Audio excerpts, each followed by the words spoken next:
Hola, recuerda que grandes cosas son posibles. A continuación, el programa de Pastoral en Casa LEMI 2020.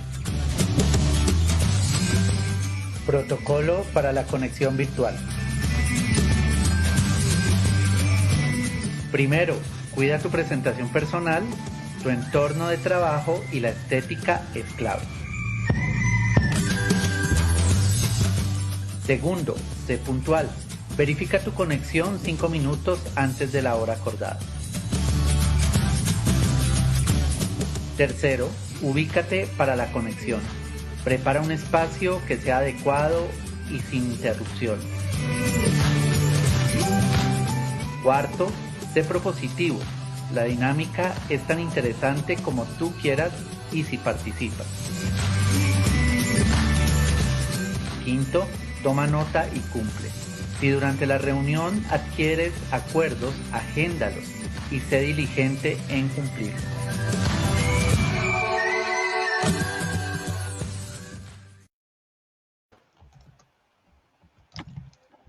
There was a man who went a dream away.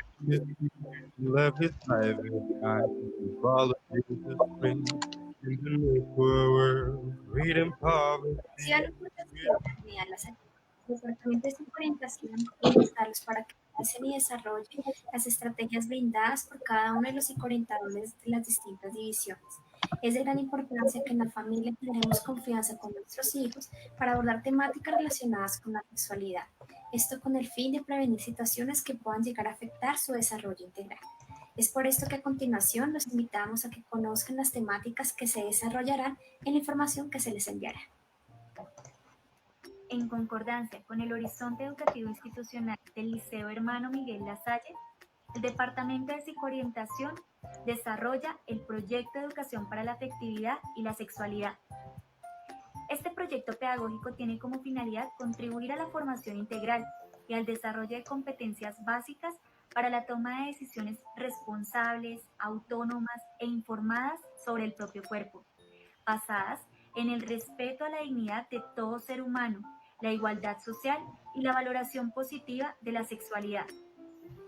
El referente central de este proyecto es el Programa de Educación para la Sexualidad y Construcción de Ciudadanía, dada por el Ministerio de Educación Nacional y el Fondo de Población de las Naciones Unidas, así como la Ley 115 de 1994, Ley General de Educación, y la Ley 1620 de 2013, en la cual se establece el Sistema Nacional de Convivencia Escolar, la formación para el ejercicio de los derechos humanos, la educación para la sexualidad, la prevención y mitigación de la violencia escolar.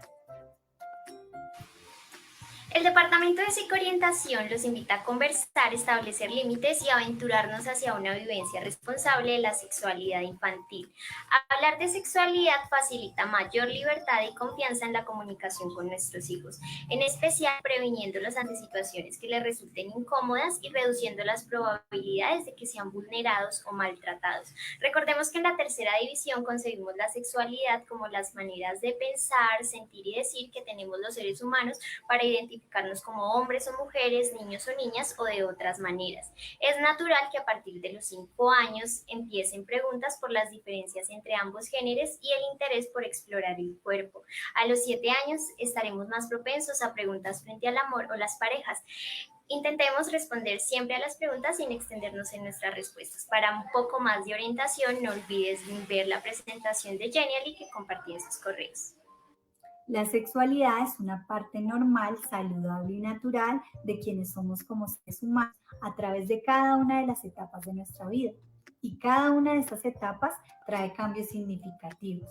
En la segunda división, las edades de nuestros estudiantes están entre los 9 y 14 años y se da una etapa maravillosa que se llama la preadolescencia. En la preadolescencia es donde se dan los mayores cambios a nivel físico, psicológico, emocional y conductual, y todos están dirigidos a la construcción de la identidad.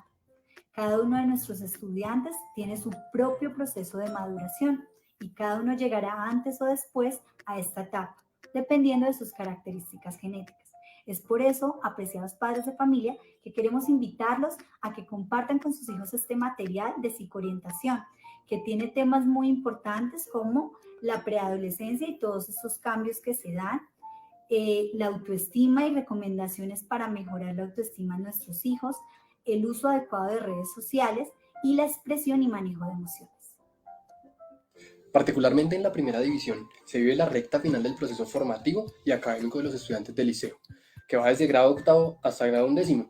En esta etapa de cambios se ha denominado adolescencia, un momento crítico y especial para la gran mayoría de las familias. Inicia alrededor de los 13 años con la pubertad y termina cerca de los 19 años cuando la mente y el cuerpo se han estabilizado. Durante este tiempo se experimentan muchos cambios físicos, psicológicos y sociales que varían de una persona a otra. La sexualidad como dimensión fundamental del ser humano cobra relevancia y protagonismo durante estos años, dando lugar a experiencias y sentimientos, tanto personales como interpersonales, como lo puede llegar a ser el amor. Por ello, hemos desarrollado un material interesante para ustedes, como lo son talleres e infografías que apuntan a la formación integral de los estudiantes en aras de prevenir situaciones de riesgo y fomentar sus derechos, deberes y responsabilidades como adolescentes. Los invitamos a ser parte de él.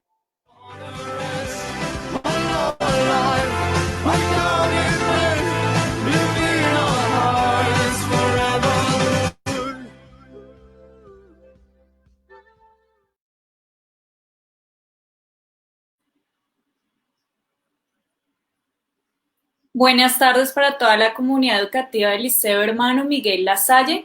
Qué alegría contar con ustedes en este segundo encuentro que hemos denominado Ciclo de Formación para Padres y Madres, el Bienestar Emocional en la Familia. Les doy la bienvenida a las 42 familias que en estos momentos nos acompañan y que pues están dispuestas a hacerse partícipes de este espacio. Un saludo muy especial a todos los padres de familia, invitándolos también a que hagan sus comentarios, preguntas, dudas que tengan frente al tema que abordaremos el día de hoy, denominado Desarrollo y exploración sexual bajo la línea de parentalidad positiva. Las etiquetas dañan la autoestima, es mejor describir conductas. De este modo, me voy a permitir presentar a las personas que estaremos en este live, a la experta en parentalidad positiva, Leticia Garcés, quien nos guiará desde su saber al acercamiento de estos temas de interés, a mi compañero Sebastián Cárdenas, psicólogo de la primera división, y quien les habla, Laura Flores, coordinadora del Departamento de Psicoorientación. Sebastián, este espacio es para ti. Muchas gracias, Laura.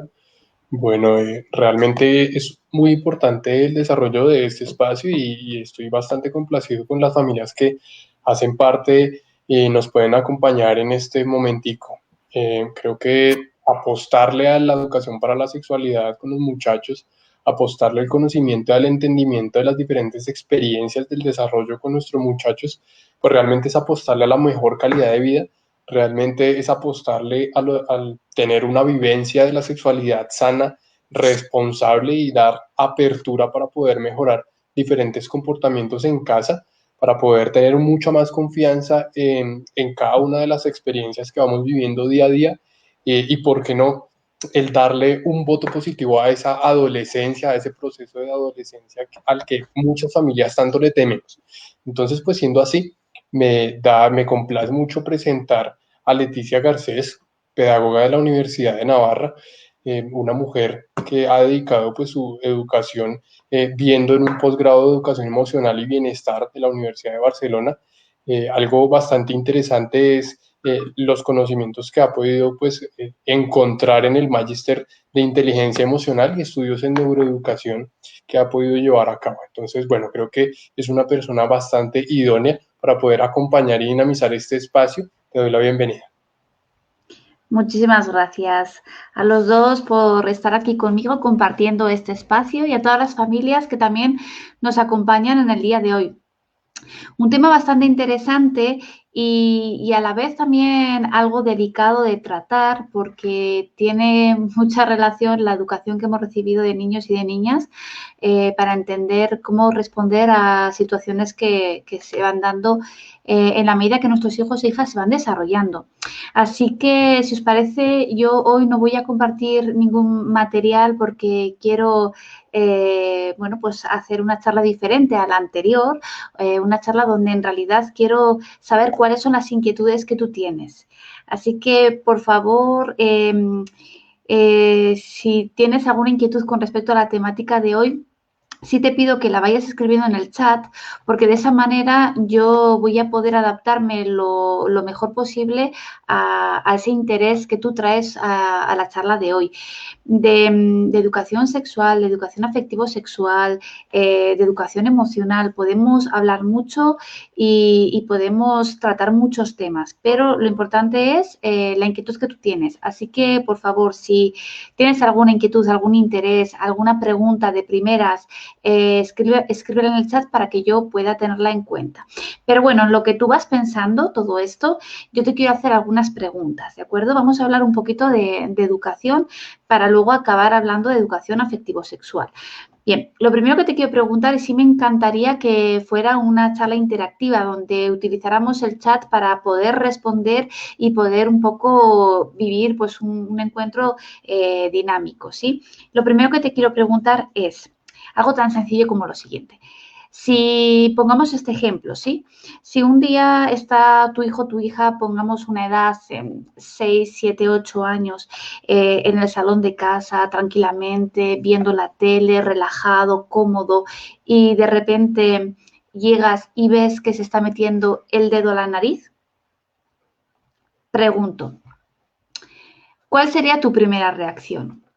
¿Llamarle la atención? ¿Decirle que eso no se hace? Llamarle la atención con un tono un tanto fuerte, suave, ignorarla, dejarlo estar, o te acercarías y a lo mejor le acercarías un poco de papel para que se limpiara. Si tiene 4, es más pequeñita o pequeñito, lo tratarías diferente a cómo lo tratarías si tiene 7, 8, 9, 10, depende de la edad, ¿vale? Es decir, ¿cuál sería tu reacción como papá o como mamá cuando tú llegas al salón de tu casa, donde está ese espacio familiar, pero donde cuando uno está solo está en más intimidad y está relajado y de repente lo descubres hurgándose en la nariz, ¿vale? ¿Cuál sería tu reacción? Dime, contéstame en el chat, por favor. Ponte en situación, ¿vale? Puede ser tu reacción el llamarle la atención y decirle que eso no se hace. Yo no sé las palabras según cada país, ¿verdad? Son diferentes, pero aquí, por ejemplo, podríamos decirle de forma así un poco directa, ¿no? No seas guarro, ¿no? No seas coche, no seas cochino, no seas tan indisciplinado, no lo sé. Bueno, la cuestión es que desde que nuestros niños son muy pequeñitos, empiezan a tener distintas conductas con relación al cuerpo que muchas veces no entendemos que tienen que ver con su intimidad. Entonces, cuando un niño o una niña está en intimidad y está solo, sabe que está sola y hace cosas que tienen que ver con su intimidad, es súper importante a la hora de llamarle la atención no hacerle sentir vergüenza, no hacerle sentir que está haciendo algo malo. En todo caso, hay que darle una información para que vaya incorporándola. Por ejemplo, te puedes quitar los mocos o la suciedad,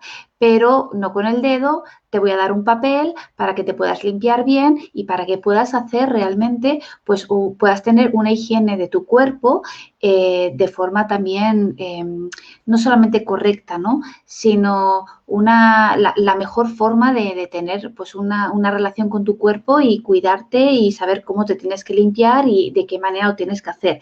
De alguna manera te estoy dando la información, las pautas, las indicaciones para que tú tengas una buena relación con tu cuerpo y lo puedas cuidar de la mejor manera posible, siempre como una forma de quererte bien, ¿sí? No de portarte bien o de tener una buena conducta cara a los demás, sino de tener una conducta cara hacia ti, hacia tu cuerpo, saludable, ¿no? Que tengas unos buenos hábitos higiénicos, un buen cuidado de tu cuerpo y sobre todo que tengas una buena relación con tu cuerpo. ¿Por qué os explico esto? Porque muchas veces no lo contemplamos y desde que son muy chiquititos les llamamos la atención de una forma que les hace sentir vergüenza. Esta vergüenza se graba a nivel inconsciente, se graba a nivel cerebral y acabamos desarrollando una serie de emociones displacenteras relacionadas con el cuerpo, cuando realmente de ese cuerpo que tenemos, ¿no? Tiene que salir una relación positiva para que yo realmente cuando estoy conmigo me sienta bien conmigo y en todo caso sepa cómo me tengo que cuidar, ¿no? Y qué autoestima tengo que ir desarrollando. Si ese niño o esa niña va creciendo y hace cosas, hace lo mismo, pero lo hace en grupo, lo hace en público, entonces yo le tendré que llamar la atención y le tendré que decir, mira, entiendo que te moleste la nariz, entiendo que te quieras limpiar, pero también es importante que tengas en cuenta a las demás personas, tenemos que trabajar las habilidades socioemocionales. Si tú te hurgas la nariz delante de los demás, puedes generar la emoción de asco y puedes provocar que no quieran estar contigo y con lo cual que te puedan rechazar. Entonces, puedes, lógicamente, limpiarte la nariz, pero lo tienes que hacer en un espacio íntimo donde tú estés contigo misma, ¿no? Y donde los demás no te vean. Entonces, le invitamos no solamente a que utilice el papel para limpiarse y no los dedos, porque tenemos que hablar de la higiene y del cuidado personal, y además le invitamos a que lo haga en un espacio privado y no público, porque tenemos que contemplar también lo que generamos a las demás personas. Entonces, aquí ya estamos hablando de dos cuestiones. Una, el cuidado personal, la higiene personal como una forma de autocuidado y de tener en cuenta mi cuerpo y una buena relación con mi cuerpo, teniendo en cuenta la autoestima y sobre todo aprendiendo a cuidarme y a saber estar conmigo. Y por otro lado, tener en cuenta también a las demás personas. Ahí estaríamos hablando de habilidades socioemocionales. Bueno, ¿por qué he empezado con este ejemplo? Sí. De pronto, pues para dinamizar un poquito el espacio, también te voy a leer algunos comentarios de la pregunta que acabaste de realizar. Entonces, Nubia Costa nos dice, como ella sabe que no lo debe hacer, le digo solo, oye. Pablo Alid dice, le diría, hijo, sácate el dedo de la nariz, te puedes infectar, coge un papel para limpiarte. Paola Herrera Fajardo le diría, decirle que no está bien, que use un pañuelito. Jessy Triana le dice, no le regaño, pero sí le diría que con papel. Sebas, no sé si tienes ahí más comentarios que hayan realizado respecto a la pregunta de Leticia. Sí, porque, bien, me sirven esos comentarios, me sirven porque probablemente por ahí van los tiros, ¿sí? Entonces, hay quien le diría, eso no se hace, eso está mal, hay quien le diría, ya sabes que no lo tienes que hacer, hay quien le diría, coge un papelito y límpiate, vale. Entonces, bien, imagínate que esto lo hacemos de forma cuidadosa, respetuosa, dándoles la información, llamándoles la atención y lo hacemos teniendo en cuenta que la idea es que tengan una buena relación con su cuerpo y que aprendan el autocuidado como una forma de quererse bien y de querer su bien. Y, lógicamente, eso en cuanto a mí y cuando lo hacen de forma pública, lógicamente, en cuanto a los demás, es decir, las habilidades socioemocionales, cómo me tengo que comportar en un espacio público, lo que no debo de hacer por lo que genero los demás. No me hurgo la nariz porque hay una mejor forma de hacerlo que es con papel y es la forma de cuidarme bien y no lo hago delante de los demás porque también tengo que respetar lo que los demás puedan sentir que podría ser asco, por ejemplo. Entonces, ¿qué sucede? Que hay veces que esto no lo tenemos en cuenta, no lo contemplamos y la forma de llamar la atención es generándoles vergüenza, es llamándoles la atención de una forma directa, impulsiva, reactiva. Incluso cuando hay gente delante lo podemos llegar a hacer sin tener en cuenta que los estamos exponiendo públicamente, ¿no? Que de alguna manera lo que les estamos haciendo sentir es vergüenza cara a otras personas. Entonces, ¿por qué he elegido iniciar con este ejemplo?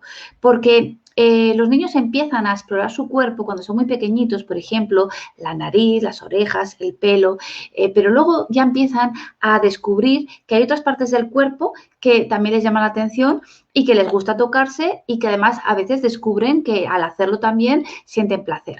Entonces, si en ese mismo ejemplo nos encontramos a un niño con un poquito más de edad en el salón tranquilamente, cuando sabe que está solo, con lo cual si sabe que está solo, se encuentra en su mayor intimidad.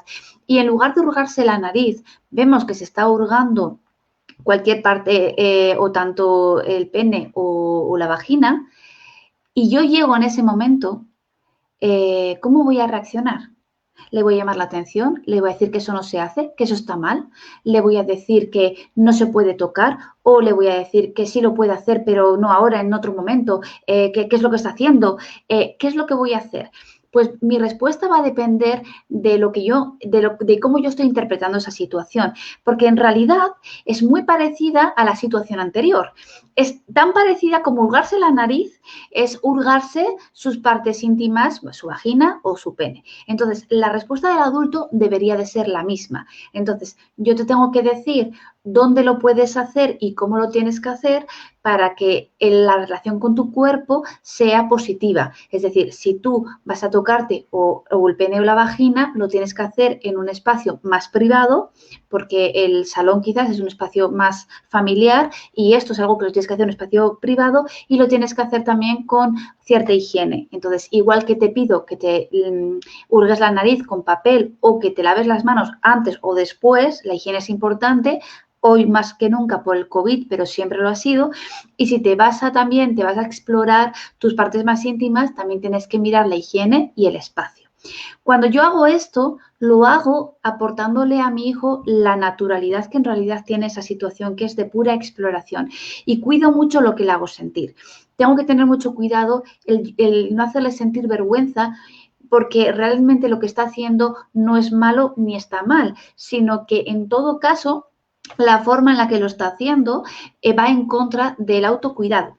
Entonces, yo le tengo que enseñar el espacio y le tengo que enseñar la higiene. Y sobre todo lo voy a hacer sin hacerle sentir vergüenza o sin hacerle sentir mal. ¿Por qué? Porque el objetivo de todo esto es eliminar la emoción de la vergüenza. La vergüenza además también tiene...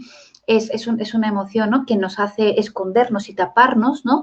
Y luego va asociada a otra serie de actitudes, ¿no? Por ejemplo, va asociada a la mentira, va asociada a la negación, va asociado al miedo, va asociado, por ejemplo, a ocultar las cosas, ¿no?, para que no sepan y no me puedan etiquetar como una persona, según me han dicho, ¿no?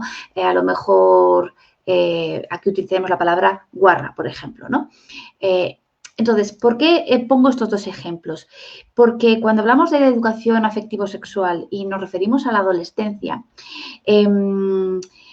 parece que es entonces cuando empieza ese tipo de educación, ¿no?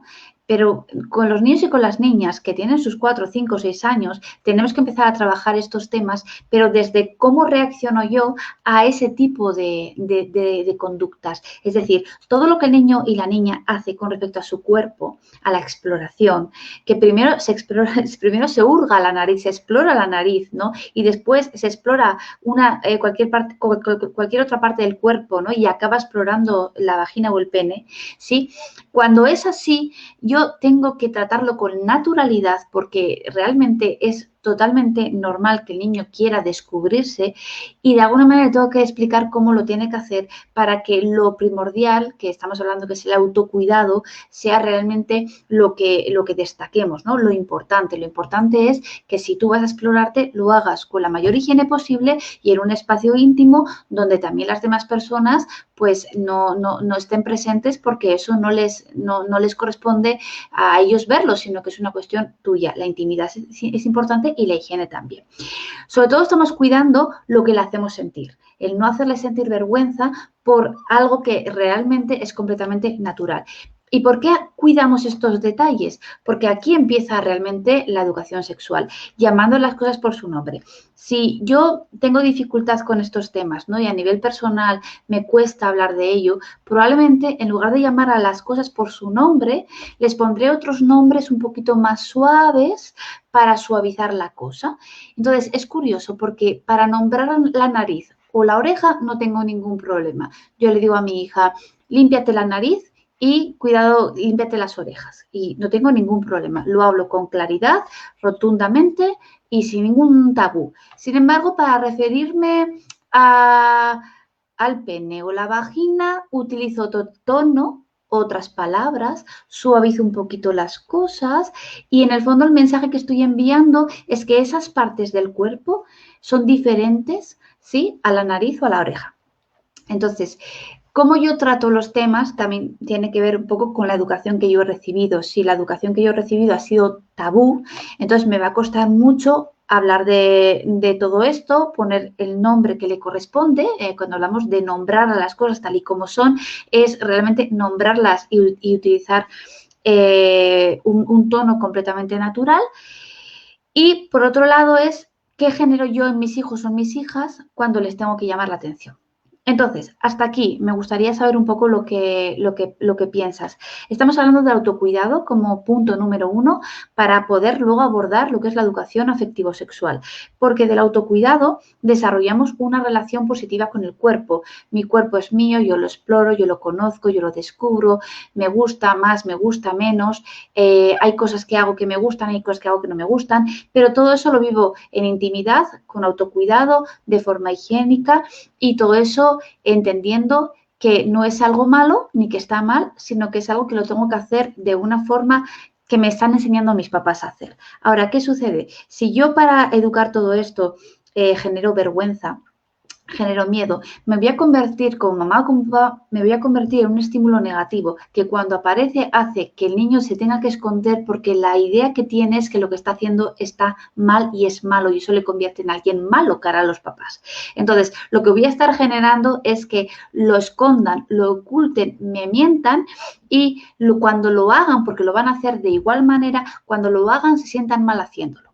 Entonces, la exploración que se tiene que llevar a cabo a través del autocuidado y eso al final hace que tenga una buena relación con mi cuerpo y pueda desarrollar una buena autoestima, esa exploración se tiene que hacer, como hemos dicho, de forma higiénica, de forma íntima y sin sentirme mal por hacerlo. En todo caso, saber cómo lo tengo que hacer de una forma saludable, una forma de autocuidado. Vamos a utilizar la palabra autocuidado, una forma en la que tiene que ver conmigo.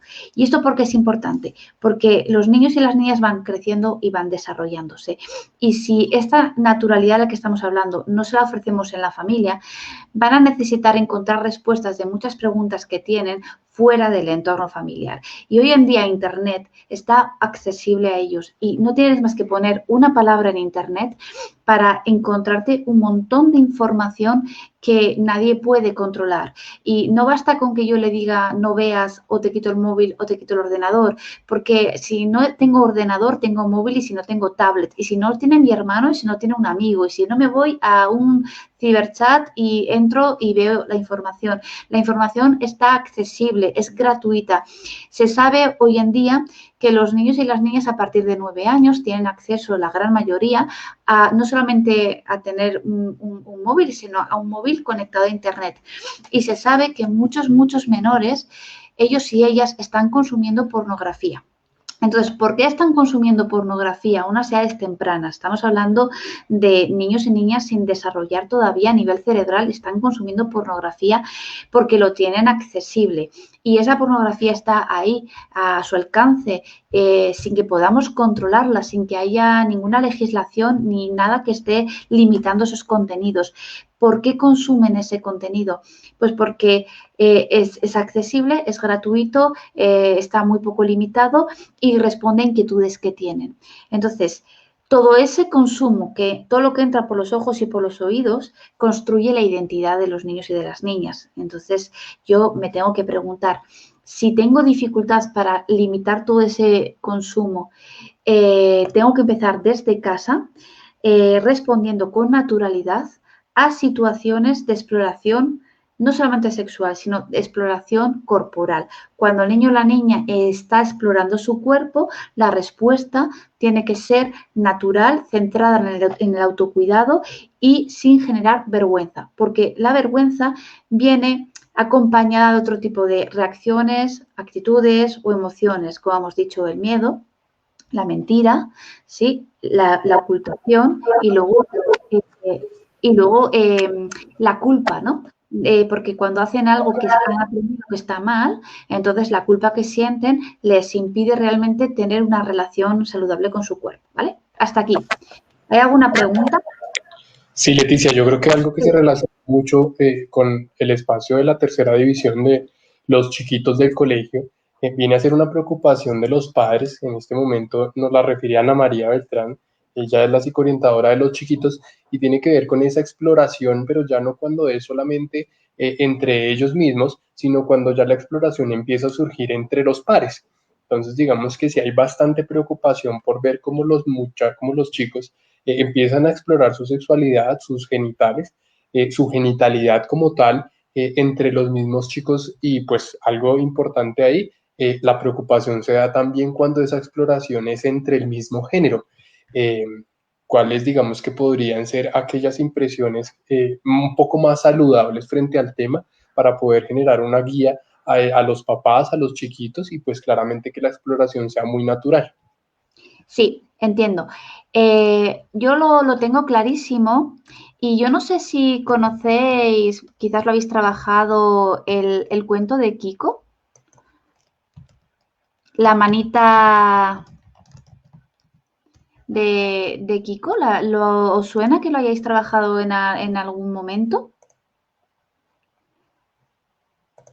Porque si no, podríamos ponerla en un momento, si os parece.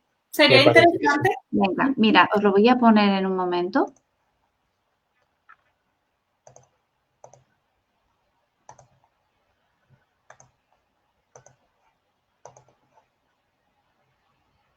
Design platform made for you.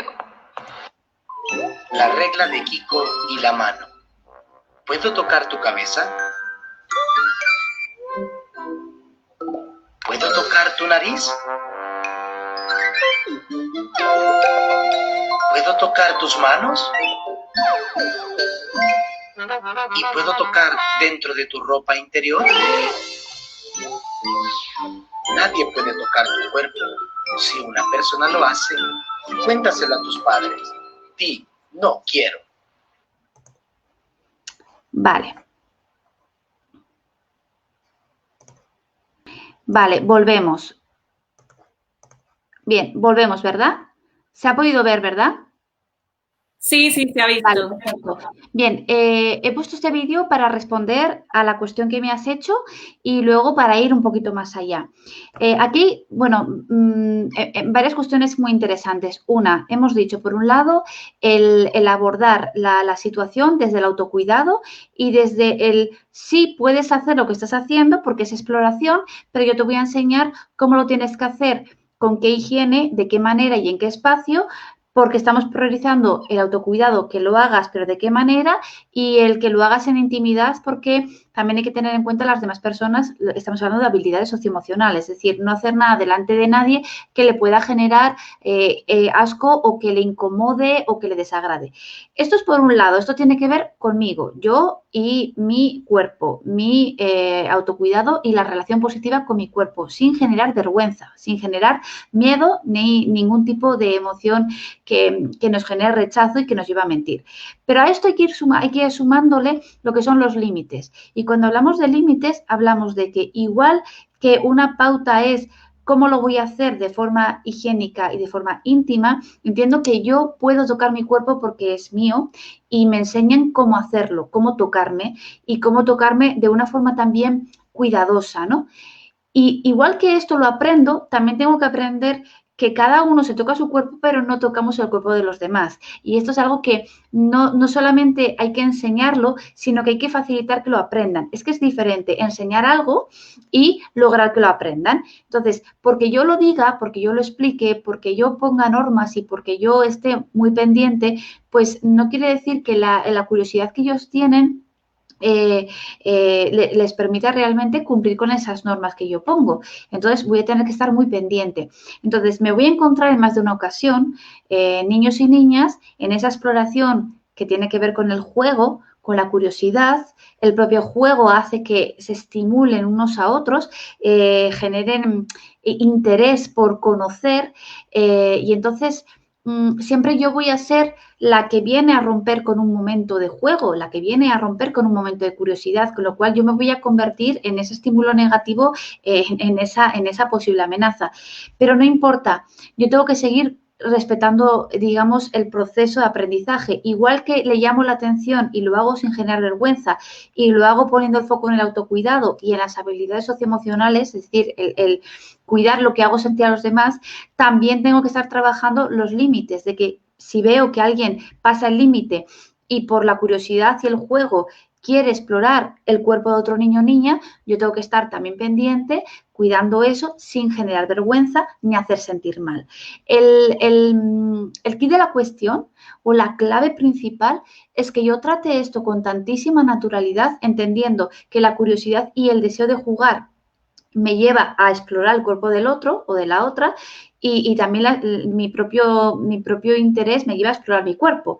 Pero eso también tiene que tener ciertos límites y los límites no solamente se ponen o se imponen, sino que se trabajan. Y aquí es muy importante la educación emocional, porque aunque a mí me digan no puedes tocar el cuerpo del otro, sí, eso es una norma, es un límite, pero yo soy la que cuando tiene ganas de conocer y de explorar, tengo que tener capacidad de autorregulación. Entonces, si yo tengo una gran curiosidad y tú me dices que no puedo tocar al otro, que solo puedo tocar mi cuerpo, en el momento en el que estoy realmente ansiosa y tengo la oportunidad a lo mejor en la actividad de gimnasia, en el descanso o en el baño, tengo la oportunidad de tocar el cuerpo de un igual, de un par, tengo que tener dominio propio, capacidad de autorregulación, capacidad de limitarme para no hacer algo, no con la idea de que está mal, ¿no? Sino no hacer algo que he aprendido que solo puede hacer cada uno consigo mismo. Es decir, no solamente que yo no pueda tocar su cuerpo, es que yo solo puedo tocar mi cuerpo. Es diferente decir, no puedes tocar el cuerpo de otro, a decir, solo puedes tocar tu cuerpo. ¿Sí? Porque si tengo claro que solo puedo tocar mi cuerpo, entonces hay que aplicar estrategias de autorregulación cuando el deseo de jugar y de conocer y el interés que tengo y la curiosidad me lleva a querer tocar el cuerpo del otro. Lo que tengo que recordar no es que no puedo tocar su cuerpo, sino que solo puedo tocar mi cuerpo. Con lo cual, cuando el concepto es distinto y trabajamos la educación emocional que conlleva conciencia emocional, autorregulación y demás, me va a resultar más fácil decir, no, que es que yo solo puedo tocar mi cuerpo. Entonces, entiendo la pregunta que hace esta maestra, la entiendo perfectamente, pero venimos a aplicar lo mismo. El que yo enseñe la regla de Kiko, que eso tiene más que ver con los temas de abuso sexual a menores, ¿no? Donde el niño tiene tan claro que solo puedo tocar mi cuerpo, que cuando alguien toca mi cuerpo, no es que esté mal que toquen mi cuerpo, es que he aprendido que solo yo puedo tocarlo. Con lo cual, esto a mí me da fuerza para realmente pedir ayuda o hablar de ello. ¿Por qué especifico esto? Porque ya sabemos, la gran mayoría, que cuando se dan los abusos sexuales en la infancia, se dan generalmente a través del juego, a través del vínculo afectivo que se ha generado entre dos personas de confianza, muchas veces en el entorno más cercano y familiar. Entonces, para un niño o una niña es muy difícil reconocer que está siendo abusada por una persona cercana a él. Entonces, es muy difícil reconocer que en medio de eso que se camufla como juego y con una persona con quien estoy vinculada afectivamente, es muy difícil reconocer que yo estoy siendo abusada. Por eso es más importante tener claro que solo yo toco mi cuerpo, ¿sí? Para que cuando alguien lo toca, tener muy claro que está traspasando un límite que no debe. Y lo mismo, cuando yo toco el cuerpo de otro o de otra, tener muy claro que ese límite no lo puedo traspasar. Entonces, resumiendo, la educación afectivo-sexual empieza en la familia y empieza cuando el niño empieza a explorar su cuerpo. Antes de querer explorar los genitales, sus genitales, bien sea el pene o la vagina, para aprender a nombrar las cosas y llamarlas por su nombre, igual que nombramos oreja y nariz y no pasa nada, ¿no? Llamar las cosas por su nombre, pues antes de explorar sus genitales va a explorar su nariz. Si yo le llamo la atención haciéndole sentir vergüenza cuando explora su nariz, cuando siga avanzando y siga explorando su cuerpo, a lo mejor no tengo en cuenta esto y también lo hago de una forma donde le hago sentir vergüenza y eso va a llevar a que quiera ocultarme y quiera, cuando yo le llame la atención y lo ponga en evidencia, me vaya a mentir.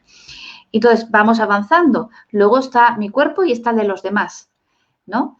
Entonces, esta idea es muy importante. Tener claro que solo toco mi cuerpo me lleva a entender que o bien cuando toco a los demás o bien cuando los demás me tocan a mí, es un límite del que tengo que hablar, del que tengo que, no digo denunciar, porque no puedo denunciar algo cuando no soy consciente de que estoy siendo abusada, pero sí hablar de ello. Me ha pasado esto, poder hablarlo, ¿sí? No sé si hay alguna pregunta más, si me queréis decir. Voy a revisar acá, Leticia. Sí. No, digamos que por el momento la profe Ana nos dice cómo trabajamos el libro de Tere y el libro de Sebas, pero igual van a sumar como este material que les indicas. Marta Rodríguez dice que está de acuerdo como con lo que estás diciendo. Alberto Camacho también menciona que se encuentra de acuerdo. Y Blanca Aguilera menciona, creo que los papás es lo primero que le decimos a nuestros hijos cuando están más pequeños, ¿sí? Como ejercer ese límite ante una circunstancia. Vale, perfecto. Bien, entonces hemos hablado del autocuidado, hemos hablado también de la confianza que tenemos que generar y nuestros hijos van creciendo porque quizás, bueno, pues llamarles la atención cuando se tocan el cuerpo o más adelante van a empezar a explorarse y van a también querer descubrir sensaciones y vamos a pasar en algunos casos a la masturbación y todo eso se va a dar en un espacio en el que yo no siempre lo voy a poder ver porque sí tenemos todas experiencias de que cuando los niños están solos en intimidad pero en un espacio compartido con la familia, pero ellos creen que están solos, sí podemos observar que están explorando su cuerpo porque ellos creen que están solos, ¿sí? Entonces, el cómo yo le llamo la atención va a marcar mucho la diferencia. ¿Por qué?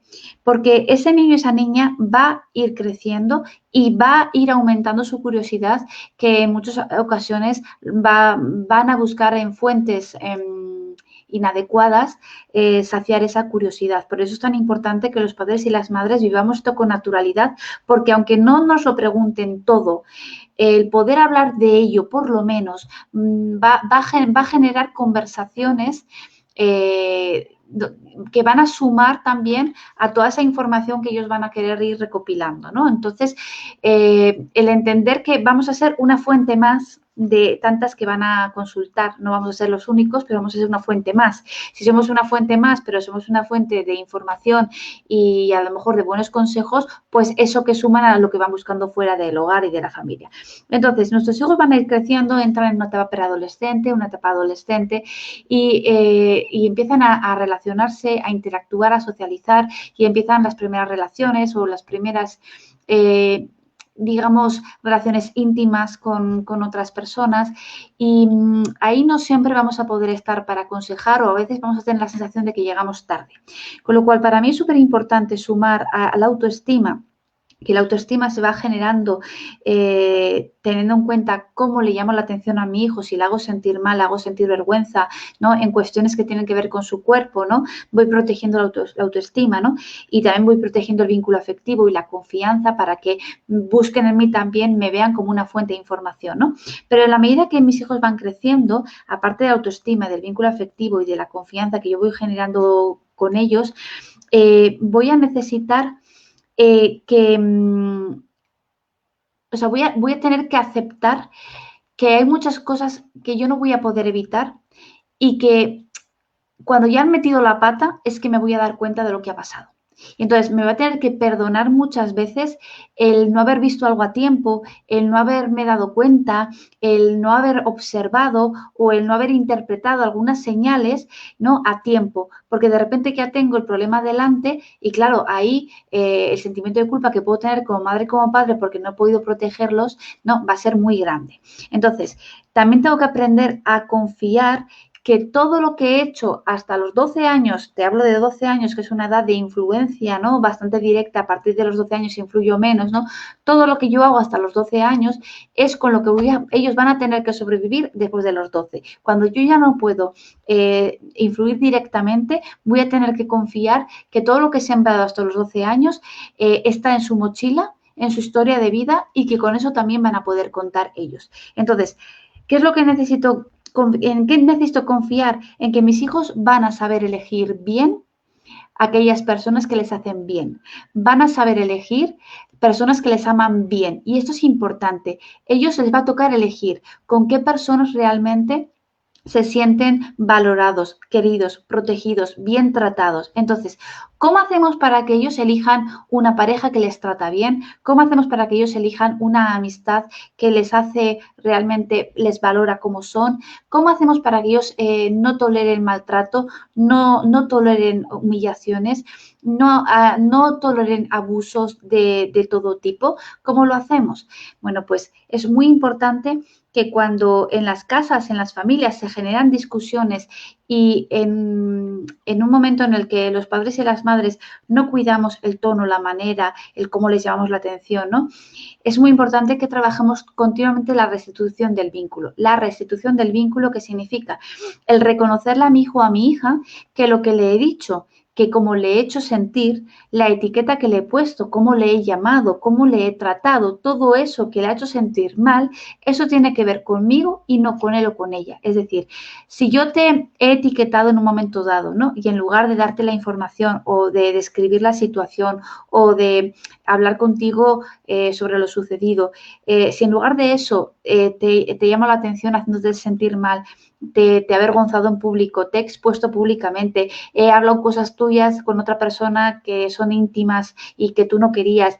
Es decir, cuando yo te hago sentir mal, si yo eso lo restituyo y le reconozco a mi hijo que todo eso tiene que ver conmigo, con mi gestión emocional y con cómo yo me sentía y no es algo que él o que ella merezca recibir, el mensaje que ese niño o esa niña recibe es que cuando las personas están enfadadas o molestas, pueden ejercer malos tratos, pero ese maltrato tiene que ver con la emoción que en ese momento ha experimentado. Si esa persona no ha sabido gestionarse, el maltrato que yo he recibido tiene que ver con ella, con su gestión emocional, pero no tiene que ver conmigo y con lo que yo merezco recibir. Con lo cual, crezco con la idea, una idea grabada a fuego de forma intrínseca, grabada a nivel inconsciente, que se graba en mi memoria implícita, crezco con la idea que puedo ser maltratada por otra persona cuando se siente mal o cuando está enfadada o está rabiosa y no aplica estrategias de regulación emocional. Puedo ser maltratada, pero ese trato que yo recibo lo debo de rechazar. No tiene que ver conmigo, con que yo me lo merezca, sino tiene que ver con esa persona. Entonces, cuando yo este mensaje lo recibo de continuo hasta los 12 años, porque en casa se habla, se trabaja la restitución de vínculo, cuando yo tengo 15 años, 16 años y estoy con una persona que me humilla, me compara con su anterior pareja, pues tú no eres tan guapa como mi antigua novia o tú no eres tan buen novio como uno que yo tuve. Cuando yo estoy siendo maltratada, estoy siendo humillada, estoy siendo despreciada, yo soy capaz de reconocerlo así, el maltrato que estoy recibiendo, soy capaz de diferenciar rápidamente que eso tiene que ver con esa persona y no conmigo, soy capaz de entender que eso no lo tengo que tolerar y tengo la capacidad de rechazarlo. Y eso tiene que ver con la educación afectivo-sexual, porque yo decido cómo quiero ser querida, amada, tratada, bien tratada en todo momento y tengo claro que cuando no soy bien tratada tengo que cortar o poner límites a esa relación. Esto tiene que ver con la educación afectivo-sexual. Yo elijo a las personas conforme a cómo me tratan, cómo me hacen sentir y cómo me quieren. Si me quieren bien y quieren mi bien, estarán en mi vida. Si el amor que me dan no me beneficia, no me ayuda, no me potencia, no me hace bien, lo tendré que rechazar o le tendré que poner límites. Y esto es educación afectivo-sexual.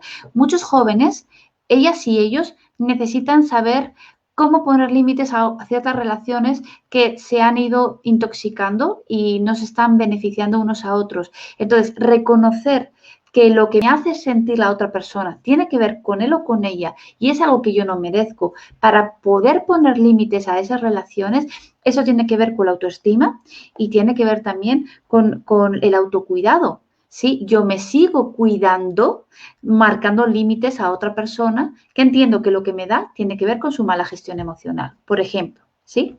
Esto tiene que ver con la educación afectivo-sexual. No es solamente decirle a esa adolescente o a él o a ella que se cuiden para no quedarse embarazadas o que tengan cuidado con las relaciones que tienen o que esperen o que...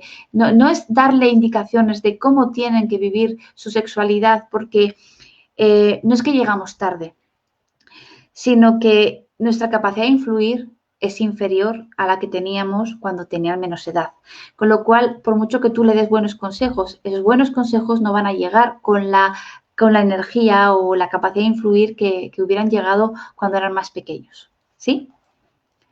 No sé si hay alguna pregunta que me queráis hacer. Sí, Leticia, hay dos. Venga. Una es de Marta Rodríguez Pinillos y es ¿cómo abordar el tema cuando son dos hermanitos, uno de 11 y otro de 14 años? Y complementa la pregunta diciendo, ¿y el de 11 quiere hacer todo lo que hace el de 14? Todo lo que hace el de 14 con respecto a qué.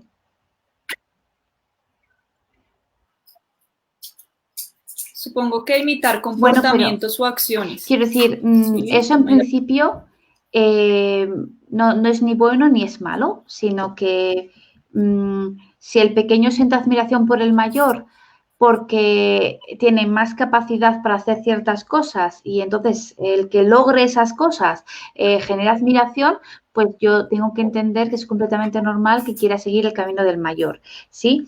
Es decir, eso no, en principio no tendría que ser un problema, que el pequeño quisiera ser como el mayor y que quisiera imitarle. Otra cosa es cómo yo lo interpreto, cómo yo lo vivo y qué respuesta le doy a eso, ¿no? Al final, vamos a lo de siempre. Yo como madre, como padre, tengo que corregir a mis hijos, tengo que disciplinarlos, tengo que llamar la atención, tengo que enseñarles, tengo que trabajar con ellos habilidades socioemocionales, competencias emocionales. Todo esto es labor educativo.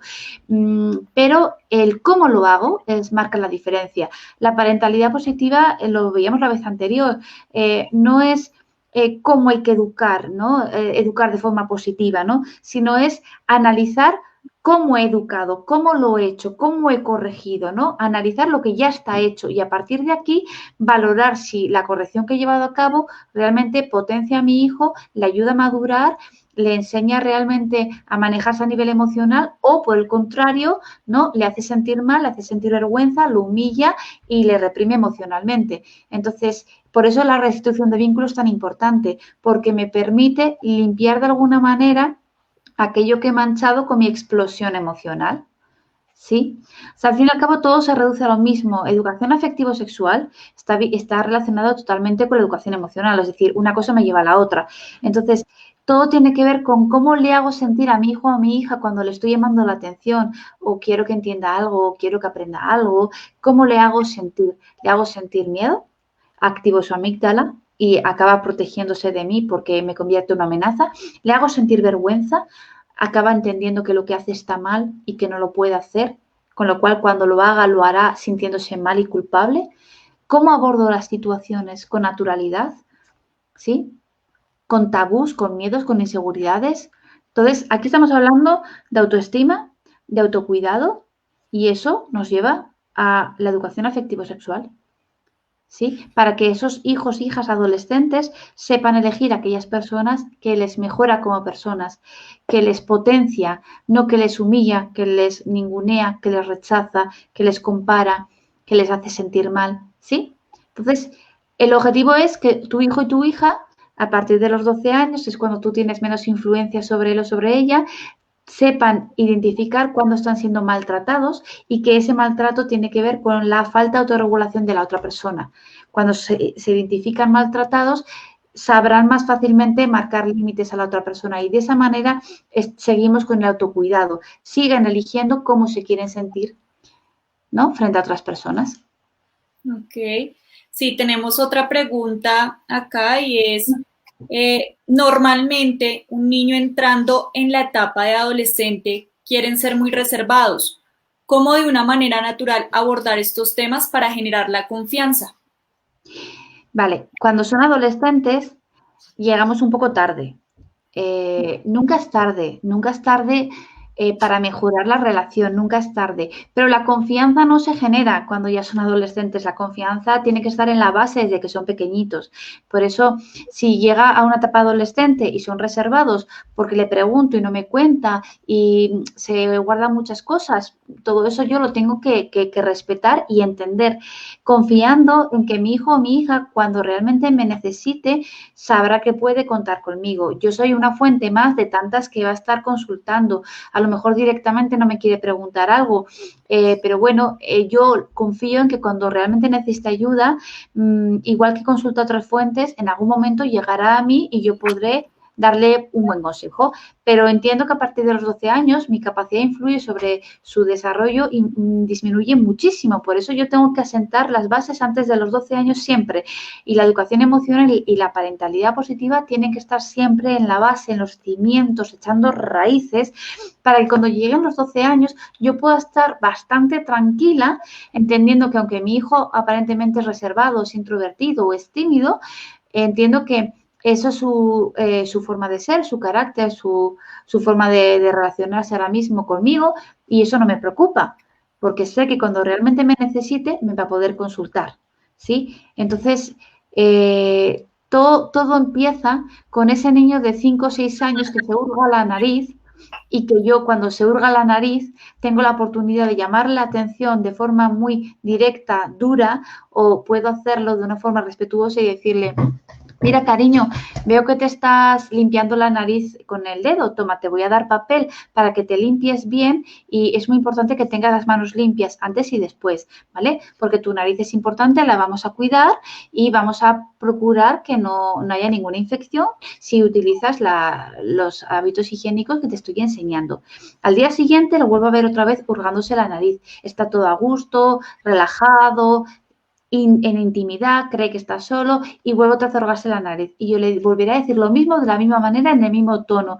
Cariño, veo que te estás hurgando la nariz. Mira, tengo este papel para ti. Límpiate, por favor, y cuida que las manos estén limpias. Muy importante, porque tu nariz es muy importante y tu cuerpo lo vamos a cuidar. ¿Me puedo pegar así? No sé ni cuánto tiempo. ¿Por qué? Porque cuando el niño está relajado, en lo que menos piensa es en coger un papel.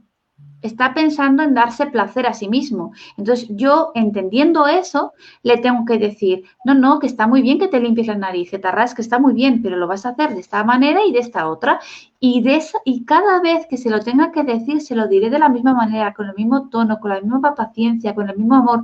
¿Por qué? Porque el objetivo no es que aprenda a portarse bien, el objetivo es que aprenda el autocuidado sin hacerle sentir mal.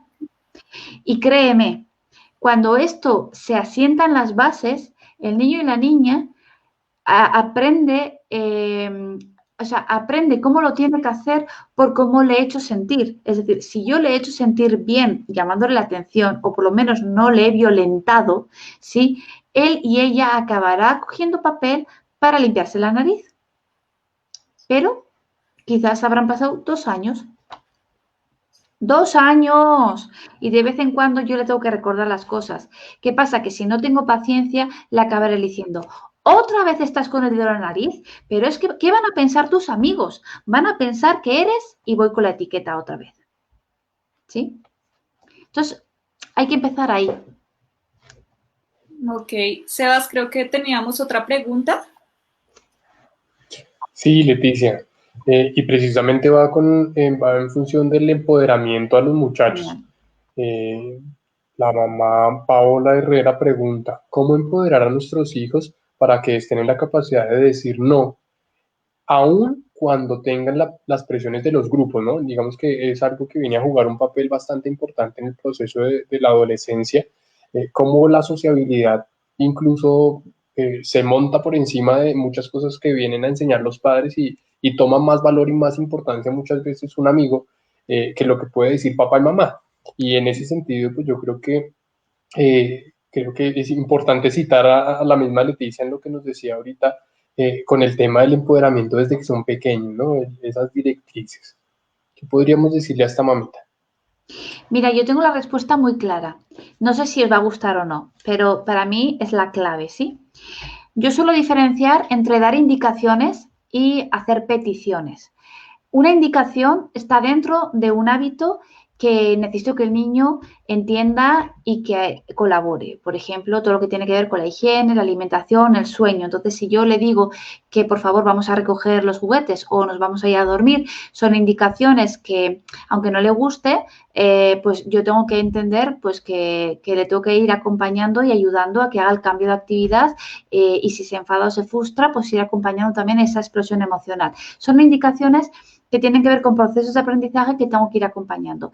Pero luego están las peticiones. Y una petición tiene que ver conmigo, con algo que yo necesito que hagan por mí. Con lo cual, cuando lo pido, el niño se puede negar. Si yo le digo, ay, mira, me he dejado las llaves puestas en la puerta. Ya que pasas por la puerta, ¿te importa traerme las llaves, por favor? Yo se lo pido como algo que me favorece a mí. Ese niño o esa niña se puede negar. ¿Por qué? Porque aunque está cerca de la puerta, justo en ese momento se iba a jugar y tenía otra inquietud. Cuando yo no sé diferenciar entre una indicación que tiene que ver con un proceso de aprendizaje y una petición donde solamente yo me beneficio, porque yo le pido el favor por no ir yo, y si me trae las llaves, pues ya no voy, pero si no me las trae, tengo que ir. Entonces, cuando yo le hago una petición y no respeto el que se niega a cumplir con esa petición, no estoy favoreciendo su asertividad. Entonces, fíjate qué sencillo es si yo le digo, por favor, ¿me haces el favor de traerme las llaves que me las he olvidado en la puerta? Y me dice el niño, no, me voy a jugar. Y yo le digo, muy bien, pues no me hagas el favor, no pasa nada, pero tú no me pidas a mí nada porque yo no te voy a hacer favores tampoco. En ese momento he desperdiciado la gran oportunidad de mi vida de respetar su no. Un no asertivo. No, mamá, no te llevo las llaves porque me voy a jugar. Tiene mucho sentido. Si mi hijo quiere ser amable conmigo, qué bueno, se lo agradezco. Si no quiere ser amable conmigo, no se lo puedo agradecer, pero tampoco se lo voy a echar en cara, ¿sí?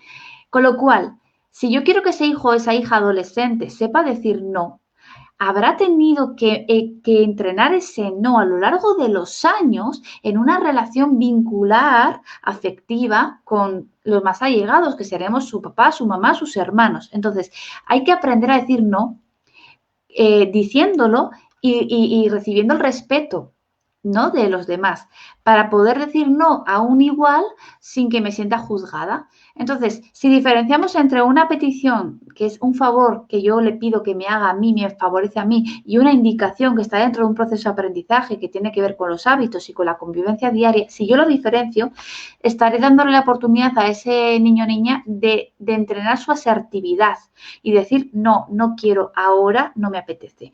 Si yo solo respeto, el niño crece empoderado, sabiendo que el no es algo que tiene derecho a decir y que si los demás no lo respetan, él todavía tiene la capacidad de insistir en ese no.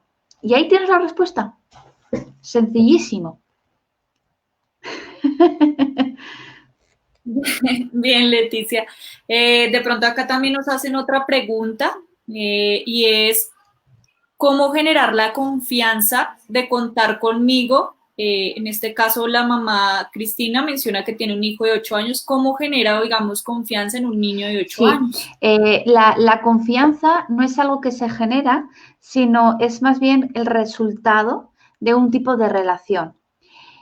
Cuando yo me siento bien contigo, de forma natural me nace confiar, porque cuando estoy contigo estoy tranquilo, no me siento juzgado ni cuestionado. Entonces, cuando llamamos la atención a nuestros hijos, que nos corresponde hacerlo, les tenemos que corregir, llamar la atención y cuidamos lo que les hacemos sentir, es decir, no les generamos miedo, porque ya hemos visto que cuando yo genero miedo activo la amígdala del cerebro de mi hijo y lo programo para que reaccione como un robot y no como un niño, ¿no? Genero una obediencia inmediata y no genero ni colaboración ni responsabilidad. Entonces, cuando yo cada vez que tengo que instruir a mi hijo, corregirle, llamarle la atención, disciplinarlo, lo que sea, lo hago siempre protegiendo cómo le hago sentir, de forma natural, él va a desear estar conmigo y va a desear contar conmigo porque se siente tranquilo y confiado, se siente seguro en esa relación afectiva que tenemos. Con lo cual, no necesito generar confianza, necesito proteger la relación, necesito practicar la parentalidad positiva y convertir mis competencias emocionales en competencias parentales. ¿Eso qué significa? Que la escucha activa, que habitualmente la utilizo con clientes en mi trabajo, esa escucha activa, practicarla con mis hijos. La asertividad, que la utilizo en el día a día con cualquier persona en la calle porque yo soy muy asertiva, esa asertividad aplicarla a la relación filioparental. Con lo cual, la confianza no se genera. La confianza afortunadamente se desarrolla como de forma natural, ¿no? Y es al fin y al cabo como un regalo, ¿no? Como el fruto que obtenemos por haber cuidado y protegido la relación. Entonces, como respuesta sencilla, practica la educación emocional, practica la parentalidad positiva y a tu hijo no le quedará otra que confiar en ti, porque esa es la respuesta natural que les nace cuando se sienten seguros con nosotros, cuando no sienten ni miedo ni inseguridad. Nace confiar, nace admirar. Yo admiro a mi madre, a mi padre, admiro, deseo estar con ella, deseo estar con él, ¿no? Súper, Leticia. De pronto, 2 preguntas ya para darle el cierre como a este espacio el día de hoy.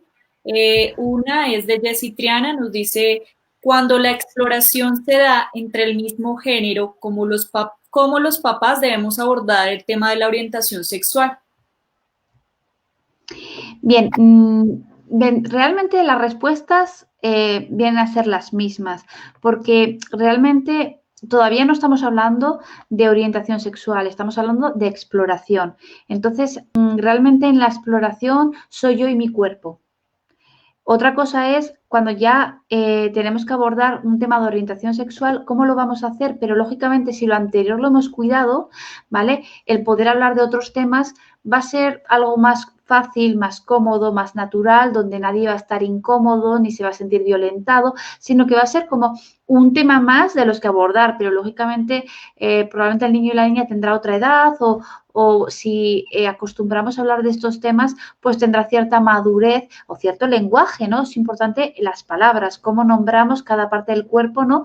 Y el tono, porque hay veces que si hay alguna persona con cierto tabú, a la hora de dirigirse a los genitales, por ejemplo, lo hace cambiando el tono de voz y bajando un poquito la voz, sin darse cuenta, es algo inconsciente, como si fuera a decir algo malo, y entonces el niño lo que recibe es, vaya, esto debe de ser malo, porque cuando me habla de la nariz o de las orejas no cambia el tono, y cuando se refiere a mis partes íntimas sí lo hace. Bueno, entonces, en realidad, lo que estamos hablando nos sirve para cualquier orientación sexual, eso no cambia las cosas. Estamos al fin y al cabo diciendo cómo le hago sentir a mi hijo cuando está explorando su cuerpo, ¿sí? Esa es la base, ¿no? Si le hago sentir vergüenza, miedo, ¿sí? Y al final consigo que se quiera proteger de mí y me oculte cosas o se esconda para hacerlo, ¿no? O me mienta, ¿sí? ¿Qué más?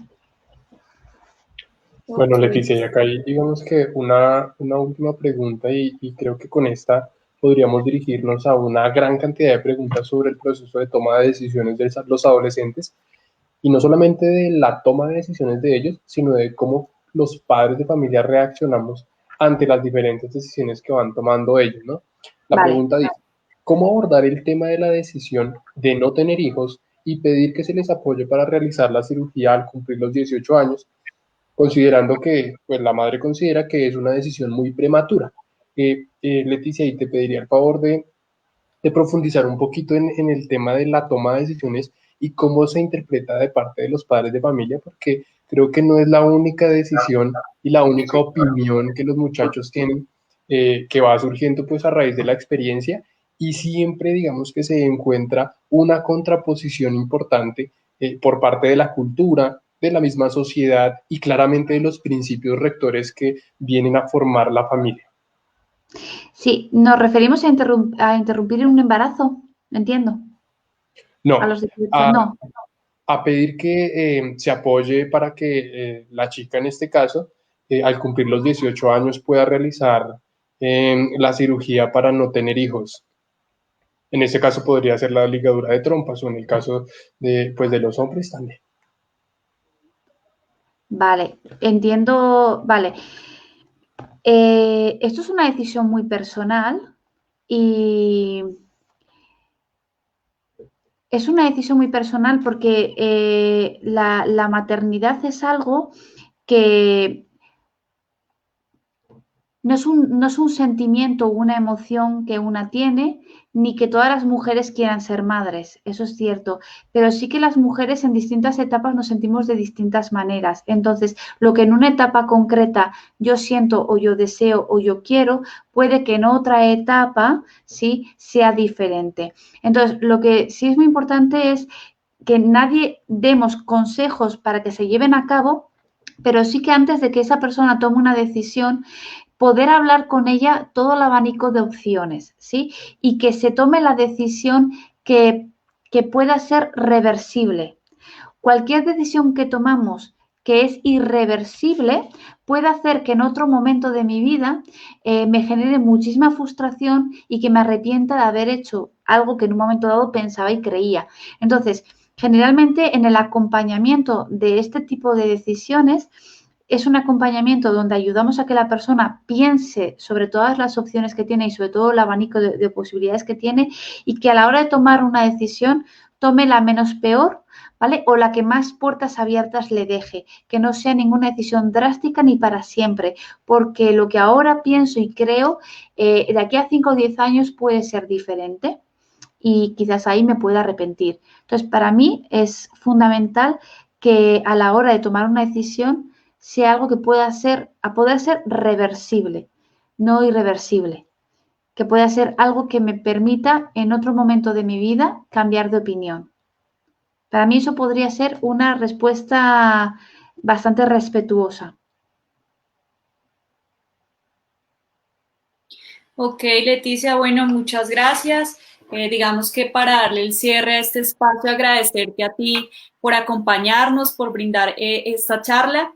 Creo que nos vamos con conceptos claves de este espacio: autoestima, autoconfianza, autocuidado, habilidades sociales, ¿sí? Elementos importantes para empezar a construir desde la infancia hasta la preadolescencia y adolescencia, y para que posteriormente se pueda desarrollar una personalidad y un carácter fuerte y también una toma de decisiones asertiva ante diferentes circunstancias que no solamente tienen que ver con el desarrollo sexual, sino también con lo que es su proyecto de vida de aquí en adelante. Entonces, muchas gracias, Leticia, por habernos acompañado y haber dado respuesta a muchas de las preguntas de los padres de familia. Igualmente agradecerles a los papitos que se conectaron en este espacio. Tuvimos en total aproximadamente durante este espacio 70 familias que nos acompañaron. Muchísimas gracias a todos. Extiendo también, digamos, los comentarios de los padres de familia, donde pues te dan las gracias a ti. Excelente, muchas gracias por compartir esa información. Digamos que se van con un aprendizaje del día de hoy riguroso y específico del tema. Pues me alegro muchísimo y seguiremos aprendiendo. Gracias. Buena tarde para todos, entonces, hasta luego.